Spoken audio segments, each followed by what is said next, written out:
السلام عليكم ورحمه الله تعالى وبركاته. البنات كي دايرين؟ لاباس عليكم؟ نتمنىكم تكونوا بخير وعلى خير وبصحه جيده. مرحبا بكم معايا اليوم في فيديو جديد. اليوم ان شاء الله غادي نحضر معكم واحد الريب كيجي زوين بالفريز، نتمنى يعجبكم. غادي نبداو على بركه الله بالمقادير كيف ما كتشوفوا معايا. عندي هنا واحد نص لتر ديال الحليب اللي خويته في هذه الكاسرونه، نص لتر، وعندي واحد 2 معالق ديال السكر غادي نزيدوهم على هذا الحليب. السكر كيبقى حسب الذوق. وعندي واحد ثلاثة المعالق ديال مايزينا حتى هما غادي نزيدهم على السيترو ديال الحليب. وعندي هنا واحد الساشي ديال الفاني غادي نزيدوها حتى هي على الحليب صافي. وغادي نبداو نخلطوا على هذا الشكل حتى يتخلط معنا مزيان هذاك السكر والنشا. كما كتشوفوا غنخلطوهم مزيان على البارد، عاد غادي نديوهم نشعلوا ليهم البوطه حتى يغلى لينا هذا الخليط مزيان، وغادي نرجعوا معكم ان شاء الله.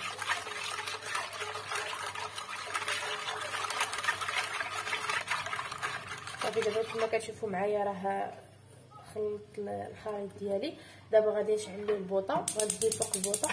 من بعد ما غادي يطلع لينا هذا الخليط غادي نرجع معكم. من بعد ما حيدنا الخليط ديالنا فوق البوطه كيف ما كتشوفوا كيولي على هذا الشكل كيف ما كتشوفوا معايا كيعقد.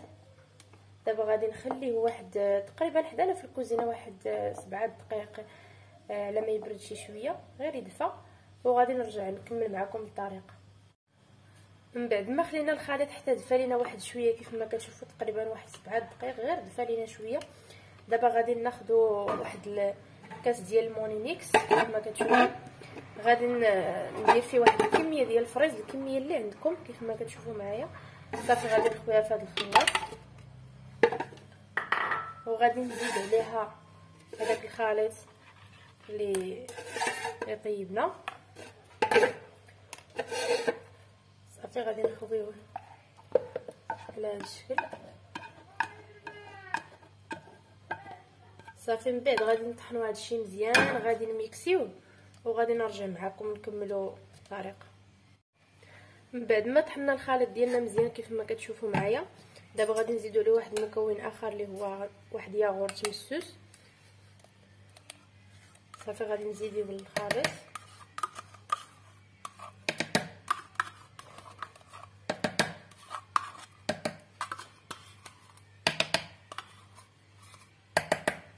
صافي على هذا الشكل، وغادي نطحنوا المره الثانيه مزيان وغادي نرجع معكم.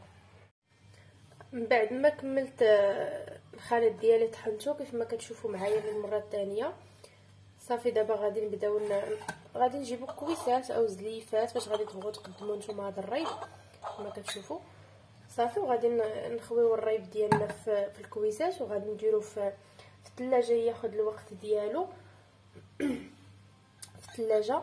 المهم اللي بغاه للفطور غادي يوجدوه في الصباح، ولا بغيتيه للسحور ان شاء الله غادي توجدوه في العشيه وتعطوه الوقت ديالو في الثلاجه، راه كيكون واجد كيجي زوين. المهم غادي نخويو في هاد الكويسات، من بعد ما غادي يشد لينا راسو في الثلاجه ان شاء الله غادي نرجع معكم باش نقدموه وتشوفوا الشكل ديالو النهائي.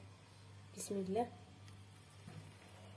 كيف ما كتشوفوا معايا تبارك الله راه غير نص اطرو ديال الحليب راه كيخرج لينا، واللي بغى يضاعف الكميه على حسب افراد العائله على هذا الشكل.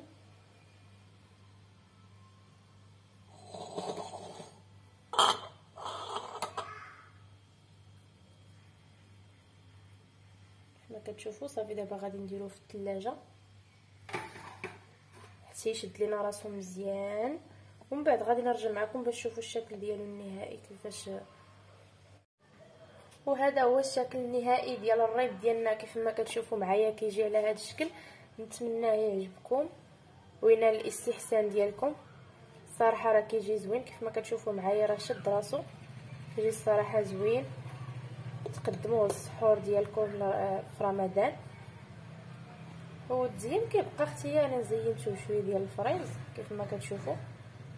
ما تنساوش تدعموني بلي لايك ديالكم وتدخلوا للقناه تشتركوا باش يوصلكم جديد الوصفات.